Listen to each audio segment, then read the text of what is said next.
we have the NCAA tournament, Final Four and Finals, which happened last week. So to an extent, I do agree with something that Colin Cowherd said recently, which is that Cinderella stories and big upsets make for good and exciting early rounds, but like bad later rounds. Well, the opposite actually creates an amazing Final Four and amazing finals. And that was actually pretty much what we got, I think. Both Florida and Houston had some dogs on those teams. I mean, Walter Clayton looks like a young Steph Curry maybe even, with his willingness to take and make big shots when his team needed them, and difficult shots too. Now, it was also interesting to see how Florida played from behind in so many of these games, basically every game, and that experience ended up paying off in the championship game too. Now, I also read a very interesting stat a few days ago, which was that Florida is the first team to win it all without a top 100 recruit on the roster. So what does that tell you? The players were hungry, the coaches were able to milk and get the most out of all their players, and they showed a lot of heart every time they were down. And then the flip side of things, going back to the Final Four, I have no idea how Duke blew that game. They were up by 14 with 7 minutes left, and then 7 with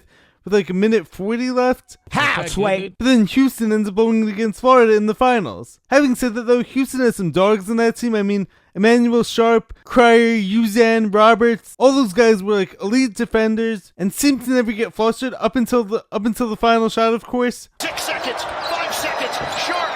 He walked, he can't touch it. He can't. 1 second, and it's over. I have no idea what happened on that last possession. I have seen some conspiracies on that. I'm not sure if I believe them, but how do you not get a shot off on the final possession? But hey, it's part of the game. You can't always win. Not everything is always going to go your way in life or in sports. So it's up to you to learn from it, adapt, get better, come back stronger. Those guys go a ball though, at a super high level, I think. So that's the end to this NCAA basketball season. I was actually rooting for Florida, so I'm happy because my best friend James goes there. So of course, me and him were talking throughout the whole tournament. And I'm sure Gainesville, Florida is a great and super happy place to be right now.